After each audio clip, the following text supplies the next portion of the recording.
عمران خان کے حساب سے وزیر خزانہ اسد عمر نے کرنی تھی.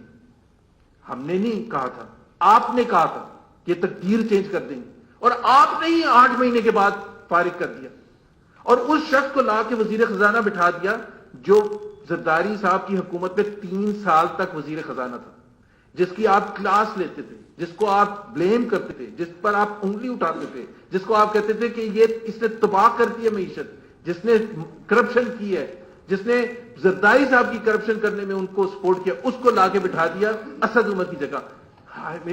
آپ خود بتائیں کہ آپ کے فیصلے ہیں یہ, ہمارے فیصلے نہیں ہیں.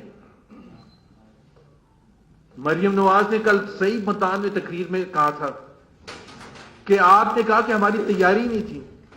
اگر آپ کی تیاری نہیں تھی تو پہلے تو آپ کو سلیکٹرز کو بتا دینا چاہیے تھا کہ بھائی میری تیاری نہیں ہے, مجھے کیوں آپ بٹھا رہے ہیں. میری سمجھ بوجھ ہی نہیں ہے. وہ کہہ رہے ہیں جی سوئنگ بڑی اچھی کرتے تھے یہ جب فاسٹ بالر ہوتے تھے عمران خان. بھائی خدا کا خوف کرے, کرکٹ کھیلنا ایک چیز ہے, اور پڑھا لکھا پی ٹی آئی کا سپورٹر کہتا تھا دیکھیے ورلڈ کپ بھی تو جتوایا تھا. ورلڈ کپ جتوایا تھا, ورلڈ کپ تو یونس خان نے بھی جتوایا تھا T20 ورلڈ کپ 2009 میں, اس کو وزیر اعظم اگلا لگاتے ہیں. مطلب کبھی کسی ملک میں یہ سنا ہے؟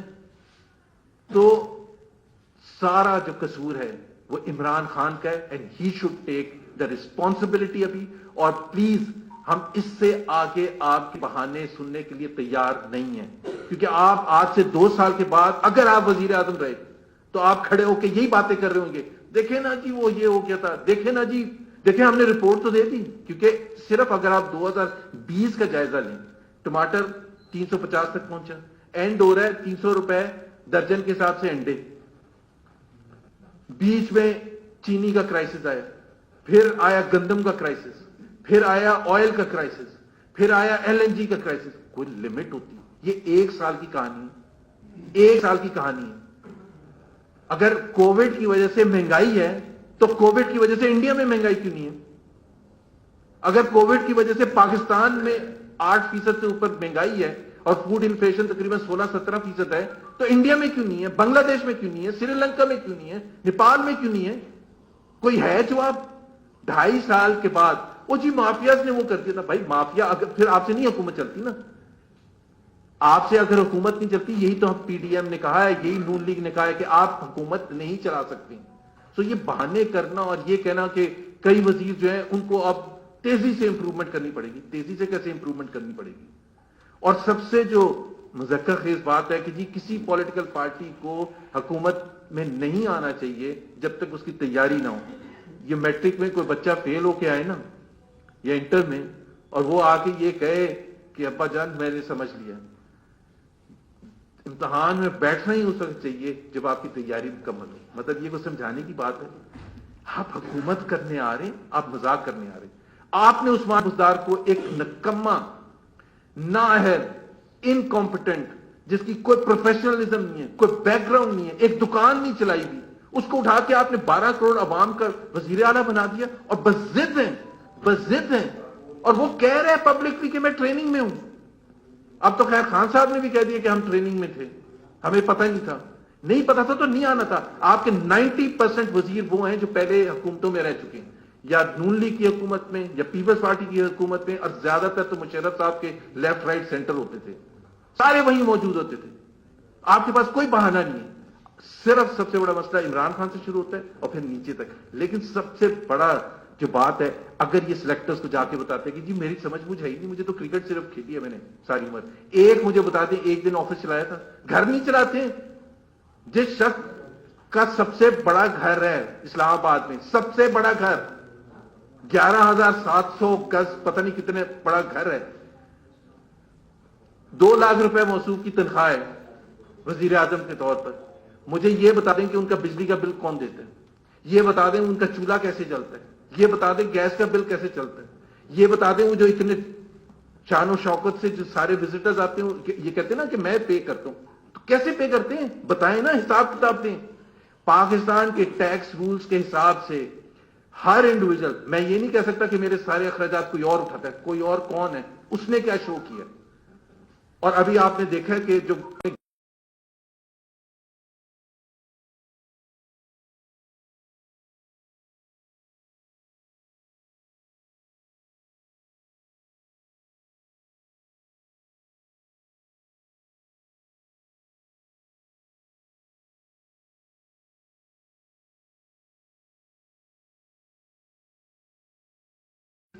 ٹرائبل ایریا میں رہتے ہیں، جہاں جگہ ملی گھر بنانا شروع کر دیا، اور پھر وزیر اعظم بننے کے بعد 16-17 سال کے کوئی پلان اپروو نہیں ہوا تھا، وہاں کسی کا کنٹرول نہیں تھا، قبضہ جیسے کہتے ہیں قبضہ گروپ، قبضہ مافیا کے طور پر، بالکل ویسے ہی.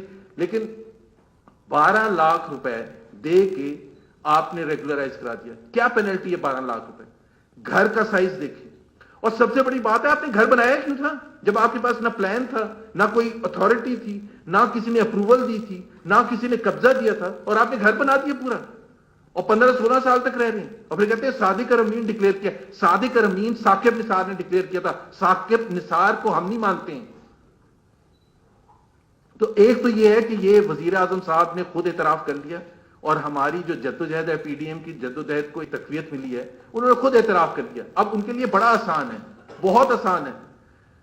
ایک رائے فرار بھی ہو جائے گا اور کہیں گے کہ جی دیکھیں انہوں نے اتنا پریشر ڈالا تھا، میں دوبارہ الیکشن میں جانا چاہتا ہوں. تو آپ کو ایک موقع بھی مل جائے گا. ادروائز تو اگلا سال اس سے بھی خراب ہوگا. ابھی جنوری میں آپ دیکھنا کیسے چولہے بند ہوں گے گیس نہ ہونے کی وجہ سے. 2.5 سال کے بعد اگر کوئی حکومت چولہے نہ جلیں عوام کے تو اس کی نااہلی سے اس سے زیادہ کوئی. اور ایل این جی آپ نے ٹائم پر نہیں امپورٹ کی. وہ جی ہم ڈیسیجن لے رہے تھے، وہ ان کو وہی فکر پڑی تھی شاہد خاقان عباسی کا کیا کرنا ہے، مفتاح اسماعیل کا کیا کرنا ہے، حمزہ شہباز کا کیا کرنا ہے، مریم نواز کا کیا کرنا ہے، نواز شریف کا کیا کرنا ہے. ہر روز 3-4 پریس کانفرنسز کرتے ہیں پی ٹی آئی والے، ہر روز. کسی میں یہ کہا جاتا ہے کہ جی ہمیں احساس ہے کہ عوام کے جو حالات ہیں، مہنگائی کا ہمیں احساس ہے، ہمیں غربت کا احساس ہے، ہمیں بے روزگاری کا احساس ہے، ہم یہ اقدامات کر رہے ہیں اس کو ٹھیک کرنے کے لیے. کبھی آپ نے سنا ہے؟ روز آ کے وہ جی وہ کافی پی رہے تھے لندن میں، مریم نواز پتہ نہیں وہ میک ڈونلڈز سے برگر خرید رہی تھی، ایسے کہ پتہ نہیں کیا کر دیا. بھلا آپ کے پاس کچھ بھی نہیں ہے، اور یہ ترجمانوں کی 25-30 کی ٹیم ہے جس کو وزیر اعظم صاحب ہر ہفتے 1 یا 2 دفعہ بلا کے لیکچر لیتے ہیں. بہرحال اس وقت جو حالت ہے پاکستان کی معیشت کی، وہ بالکل تباہی کے کنارے پر ہے. اور سب سے زیادہ جو 3 چیزیں سب سے زیادہ جو عوام جس سے افیکٹ ہوتے ہیں، میں نے آپ کو بتایا کہ غربت کی لکیر سے 1.25 کروڑ پاکستانی نیچے جا چکی ہے. 1 کروڑ نوکریاں دینی تھیں، 2.5 سال کے بعد ریکارڈ یہ کہ 70 لاکھ نوکریاں لے لی ہیں. اور پھر بھی کہتے ہیں ایک انٹرویو میں کہ میں نے 5 سال میں کہا تھا. مطلب اگلے 2.5 سال میں 1 کروڑ 70 لاکھ جاب دیں گے. مطلب خان صاحب کو کوئی ریلیشن شپ اکنامکس کی پتہ ہے کہ انویسٹمنٹ ہوتی ہے، گروتھ ہوتی ہے، پھر اس کے بعد نوکریاں ملنی شروع ہوتی ہیں. مائنس گروتھ پر کہیں نوکری نہیں ملتی. 2% بھی گروتھ ہوئے تو نوکریاں نہیں ملتی، جاتی ہیں. 3% پر بھی، 4%، 5% سے زیادہ اگر گروتھ نہیں ہوگی تو پاکستانی عوام سن لیں، نوکریاں نکلیں گی، ملیں گی نہیں. یہ غلط فہمی ہے. دیکھیں جی وہ فیصلہ آباد میں، پاکستان صرف فیصلہ آباد نہیں ہے، اور وہ بھی جھوٹ بولتے ہیں اس کے بارے میں. 22 کروڑ عوام کو نوکریاں چاہیے، صرف چند لوگوں کو نہیں چاہیے. صرف وہ جو 50-60 کابینہ میں بیٹھے ہیں ان کے لیے نوکریاں نہیں ہیں. تیسری چیز ان امپلائمنٹ کا میں نے ذکر کر دیا. اب بات یہ ہے کہ اگر آپ نے یہ تسلیم کر لیا کہ آپ کے پاس وہ 200 لوگ نکمے تھے جو آپ کہتے تھے کہ پتہ نہیں کہاں سے آئیں گے اور وہ آ کے تقدیر بدل دیں گے اور پاکستان میں ایک نیا پاکستان بنائیں گے، اور پھر کہتے ہیں یہ کوئی سوئچ تو نہیں ہے کہ آن آف کر دیں. تو ہم نے تو نہیں کہا تھا کہ 90 دن کی پرومسز آپ کریں، ہم نے تو نہیں کہا تھا 100 ڈیز کا پلان آپ دیں، ہم نے تو نہیں یہ کہا تھا کہ 1 سال میں آپ ٹیکس ریونیو 4,000 سے 8,000 کر دیں گے، ہم نے نہیں کہا تھا. لیکن جو ہم کر رہے تھے ہر سال 20% اضافہ ٹیکس کلیکشن میں، تو آپ نے تو اس کو بھی برباد کر دیا. جہاں سے شروع ہوئے تھے وہیں کھڑے ہوئے. 2.5 سال کے بعد 4,000 کا ٹیکس کلیکٹ کرنے کی اہلیت ہے، اور میں 1 سال میں کر کے دکھاؤں گا، 1 سال میں کر کے دکھاؤں گا 4,000 سے 8,000. کہاں گئے پرومسز؟ کس نے نہیں کیا؟ کس کو جا کے کس کی گردن پکڑیں؟ کس سے جواب لیں کہ آپ نے یہ سارا جو کہا تھا کمٹمنٹ کی تھی کیوں نہیں کیا؟ ایک گھر کسی کو ملا ہے 50 لاکھ گھروں میں سے؟ ایک گھر موصوف کو پتہ ہی نہیں تھا. میں آپ کو فیکٹ بتاتا ہوں، پاکستان کی تاریخ کابینہ، وزیر اعظم کو تو چھوڑیں، کابینہ کا وزیر اتنا نااہل نہیں آیا ہوگا جتنا عمران خان ہے. کچھ ہی پتا تھا، اور اس کے ارد گرد جو لوگ تھے ان کو بھی نہیں پتا تھا. بھائی وہ پلان تو وہ کوئی اور بنا کے لے کے آ رہا تھا نا. کہ جی 1 کروڑ نوکریاں. آپ کو میں سمپل سی اسٹیٹسٹکس بتاتا ہوں. 20 لاکھ بنتی ہیں نوکریاں ایوریج 5 سال کی. 6% جتنی پاکستان کی گروتھ ریٹ ہے، 6% سے زیادہ اگر پاکستان گرو کرے گا تو 20 لاکھ جابز کریٹ ہوئیں گی. گرو کتنا کیا؟ 5.8% تھا. پہلے سال گرا کے اس کو 1.9% پر لے آئے ماشاء اللہ، اور دوسرے سال مائنس میں لے آئے. تو نوکریاں کہاں سے ملیں گی؟ پھر کہتے ہیں کہ نہیں ہمیں تو پتا تھا کہ گروتھ ریٹ کم ہوگی. اگر گروتھ ریٹ کم ہونی تھی تو پھر آپ نوکریوں کا کیسے پرومس کر رہے تھے؟ ذرا ہمیں سمجھا دیں. ہم ہنس رہے تھے آپ کے 50 لاکھ گھروں کے حوالے. جس حکومت اتنی نااہل ہے کہ 2.5 سال میں 1 گھر نہیں بنا سکتی، وہ اگلے 2.5 سال میں 50 لاکھ گھر بنا سکتی. سو پلیز عمران خان صاحب ہمیں بھی اور پوری قوم کو معاف کرتے ہیں اور یہاں سے چلے جائیں. میں گروتھ کچھ اکنامک فیکٹس اینڈ فگرز آپ کو میں نے دیے ہیں اور کچھ اور بھی دینا چاہتا ہوں. اور یہ بڑی انٹرسٹنگ بات ہے کہ 2013 سے جو ہمیں کہتے ہیں کہ جی آپ نے یہ نہیں کیا یہ نہیں کیا. ایک تو بہت بڑا فرق ہے. جب حکومت آتی ہے کوئی بھی، جب ہماری حکومت آئی تھی تو 3% سے کم تھا گروتھ. لیکن اصل کامیابی ہوتی ہے جب آپ پازیٹو ٹرینڈ کرتے ہیں. پازیٹو کا مطلب کیا ہے؟ گروتھ ریٹ اوپر جانا شروع ہو گیا. پہلے سال میں 4% سے اوپر چلا گیا. انفلیشن نیچے آنی شروع ہو گئی. فسکل ڈیفیسٹ کم ہونا شروع ہو گیا ایز اے پرسنٹیج. تمام اہداف جو تھے میکرو اکنامک انڈیکیٹرز، ان امپلائمنٹ کم ہونی شروع ہو گئی. 5.8% پر ہم نے چھوڑا تھا. 5.8% پر ان امپلائمنٹ، وہ ماشاءاللہ 2 سال میں آپ نے 8.6 پر لے کے چلے گئے. اور جو میں نے آپ کو گروتھ اور امپلائمنٹ کی ریلیشن شپ بتائی ہے، -0.4% پر نوکریاں ملیں گی نہیں، جائیں گی. اور اگلے سال اگر 1% یا 2% بھی گروتھ ہو گئی تو نوکریاں جائیں گی. پاکستانی عوام سن لو، اس وزیر اعظم کے تحت رہنا ہے یا ادھر جو پی ایم ایل این کی حکومت تھی تو 5.8% ہم نے چھوڑ کے گئے تھے. اور ورلڈ بینک نے جنوری 2018 میں پریڈکٹ کیا تھا کہ پاکستان کی گروتھ ریٹ اگلے سال 6.2% ہوگی. ہم نے نہیں کیا تھا. اکانومی کا بیڑا غرق کتنا کیا کہ $315 بلین ٹوٹل حجم تھا پاکستان کی اکانومی کا. 2 سال میں گرا کے 260 بلین کر دیا. ہمیں تو آپ اللہ کا خوف کریں، ہم جا کہاں رہے ہیں اتنی تیزی سے نوز ڈائیو. اور وزیر اعظم صاحب کو اتنی عقل نہیں ہے، نہ وہ پوچھتے ہیں نہ ان کو بتانے والے ہمت کرتے ہیں. بھائی ہر انڈیکیٹر کا کوئی مقصد ہوتا ہے. وہ جی ہم نے کرنٹ اکاؤنٹ ڈیفیسٹ سرپلس کر دیا، کرنٹ اکاؤنٹ سرپلس کر دیا، اور واہ ایک دوسرے کو تھپکیاں دے رہے ہیں. 4 مہینے سے کرنٹ اکاؤنٹ سرپلس میں. یہ بالکل ایسے ہی ہے سمپل الفاظ میں کہ کسی گھر میں پیٹرول کے بارے میں آپ کے بڑا خرچہ ہوتا ہے تو آپ 1 مہینے کار چلانا بند کر دیں. بچے اسکول نہیں جائیں گے، بڑے نوکریوں پر نہیں جائیں گے، اور مہینے کے بعد ایک دوسرے کو تھپکیاں دیں کہ جی دیکھیں کتنی پیٹرول کی سیونگ کر لی. کیا یہ پیٹرول کی سیونگ کیا ایکسیپٹیبل ہے کہ آپ پوری کمر توڑ دیں معیشت کی، لوگوں کو بے گھر کر دیں، لوگوں کی نوکریاں چھین لیں، 1.25 کروڑ لوگوں کو غربت کی لکیر سے نیچے دھکیل دیں، اور آپ کہہ رہے ہیں کہ کرنٹ. بھائی جب آپ کی ایکٹیویٹی نہیں ہوئی اکنامک ایکٹیویٹی تو امپورٹ ہی نہیں کچھ ہوگا. ہمارا کرنٹ اکاؤنٹ کیوں اوپر گیا تھا؟ کیوں ڈیفیسٹ اوپر گیا تھا؟ ہم نے وعدہ کیا تھا، میاں نواز شریف نے وعدہ کیا تھا کہ ہم اس ملک میں اندھیرے ختم کریں گے. 2013 کے الیکشن میں ہم نے یہ وعدہ کیا تھا. جتنے بھی پروجیکٹس تھے پاور پروجیکٹس لاسٹ 1-2 سال میں مکمل ہو رہے تھے. ہمارے پاس چوائس تھی، یا تو ہم اندھیرے رہنے دیں یا وہ پاور پلانٹس امپورٹ کریں اور اندھیرے ختم کریں تاکہ اکنامک ایکٹیویٹی بڑھے. ہم نے تو یہ فیصلہ کیا تھا اور ہمیں پتا تھا ظاہر ہے جب امپورٹ ہوگا تو اس کے لیے ڈالرز دیں گے نا، کرنٹ اکاؤنٹ ڈیفیسٹ بڑھے گا. لیکن ہمیں یہ بھی پتا تھا کہ اس کو ہم نے ٹھیک کیسے کرنا ہوگا، کیسے ہم ڈالرز کو بڑھائیں گے. آپ نے کیا کیا؟ کشکول اٹھایا پہلے مہینے میں اور پہنچ گئے سب جگہ. پھر کہتے ہیں کہ آئی ایم ایف جانے میں ہم نے دیر کر دی. ہم نے دیر کر دی، اس سے پاکستان نے پرائز کتنی پے کی ہے. ہم نے آپ کو کہا تھا، ہم نے آپ کے ہاتھ روکے ہوئے تھے. کسی ایک ادارے نے آپ کو سپورٹ نہیں کیا. اپوزیشن نے نہیں آپ کے بیچ میں رکاوٹ ڈالی تھی کہ کریں آپ نے جو مرضی کرنا. حالانکہ آپ نے یہ کہا تھا کہ خودکشی کر لوں گا، آئی ایم ایف نہیں جاؤں گا. لیکن پھر بھی آتے ہی اعلان کر دیا 18 کو شاید اوت لیا تھا، 19 کو کہا کہ آئی ایم ایف جانا پڑے گا. تو ادھر سے لے کے مئی، مطلب آپ 10 مہینے تک آپ سے یہ فیصلہ نہیں ہوا کہ IMF آپ نے جانا ہے یا نہیں جانا, اور جب گئے تو ان شرائط پر گئے کہ جس میں ہاتھ پاؤں آپ کے مروڑ کے انہوں نے باندھ دیے کہ آپ کچھ کر ہی نہیں سکتے, آپ کے پاس فیصلہ سازی بھی ختم کر دی گئی.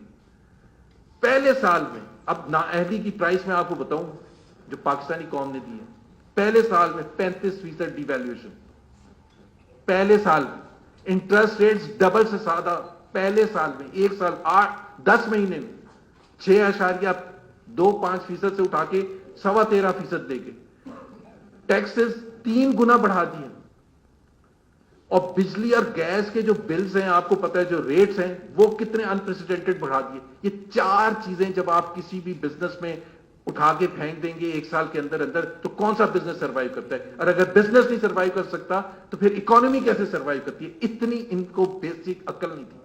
امپورٹ بند کر دیجیے, امپورٹ بند کر دیجیے. را مٹیریل آپ کو چاہیے پروڈکشن کے لیے تاکہ آپ ایکسپورٹ بڑھائیں فیوچر ایئرز میں, آپ کو پلانٹ اینڈ مشینری چاہیے اکنامک ایکٹیویٹی کے لیے, اور آپ نے کہا کہ ہم نے امپورٹ بند کر دی, اور امپورٹ بند کر دی. آپ کو پتا ہے کہ اس کے اثر کیا ہوا ہے؟ ٹیکس کا جو میں کہہ رہا تھا کہ ہم نے 1900 بلین پر لیا تھا, اور 3850 بلین 3850 بلین سے اوپر پر چھوڑ کے گئے ہر سال 20%. اس کا مطلب کیا تھا؟ اس کا مطلب یہ تھا کہ اس میں سے 60% صوبوں کو جاتا ہے, اور صوبے خرچ کرتے ہیں تعلیم پر, صحت پر, ہاؤسنگ پر, روڈ بنانے پر, پانی کے منصوبوں پر, پبلک ٹرانسپورٹیشن پر.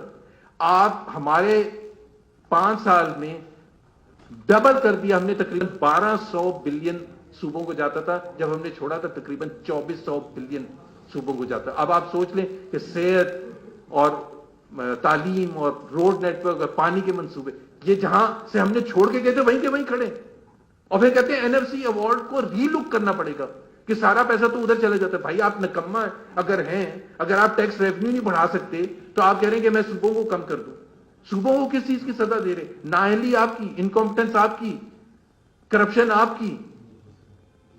تو کہنے کا مطلب یہ ہے کہ جتنے بھی اکنامک انڈیکیٹرز ہیں, یہ جو ایک پھیلایا جا رہا ہے نا ایک مت کہ جی اکانومی ریوائیو ہو رہی ہے, اکانومی کہاں ریوائیو ہو رہی ہے؟ کرنٹ اکاؤنٹ کا میں نے آپ کو بتا دیا, غربت میں ہر روز اضافہ, بے پناہ اضافہ ہو رہا ہے. اور اتنے ناسمجھ ہیں کہ وہ اس چیز پر فخر کرتے ہیں کہ ہم نے احساس پروگرام کا جو وہ فنڈنگ تھی وہ بڑھا دی. بھائی حکومتیں فخر اس چیز پر نہیں کرتی ہیں کہ پہلے لوگوں کو دھکیلیں غربت کی لکیر سے نیچے اور پھر کہیں کہ یہ لیں جی چیک.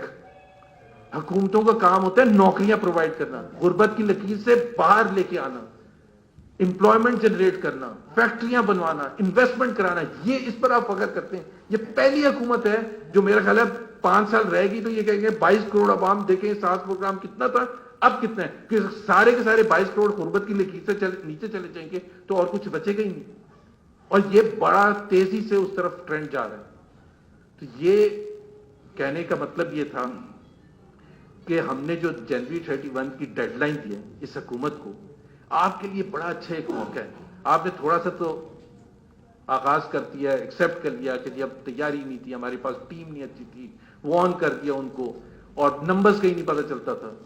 تو آپ کے لیے بڑا اچھا موقع ہے. آپ کہیں گے میرے پر بڑا پریشر ہے PDM کا, میں چھوڑ کے جا رہا ہوں اور الیکشن میں جا کے فیصلہ جو بھی قوم کرے گی.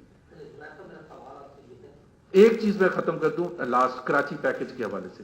آپ کو یاد ہے کہ جب سپتمبر 2018 میں نئے بنے تھے وزیر اعظم عمران خان صاحب,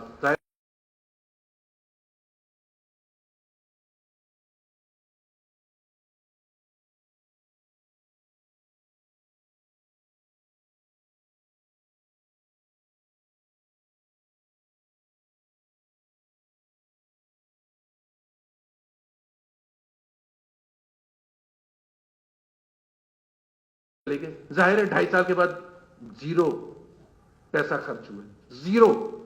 پھر ابھی 4-5 مہینے پہلے آئے اور 1100 بلین کا قرض ہے. کہاں ہے وہ 1100 بلین؟ کس بجٹ میں پروویژن ہے؟ مطلب کوئی ہم کو ٹرائبل سوسائٹی میں رہتے ہیں کہ جب کیش آئے گا تو ادھر کراچی کے پیکج کے لیے دے دیں گے. مطلب بیوقوفی تو ایک چیز ہوتی ہے بیوقوف بنانا, لیکن سب سے بڑا جو زیادہ افسوسناک بات ہے ان کی سمجھ بوجھ ہی نہیں ہے. He doesn't know what he is talking about. G sir.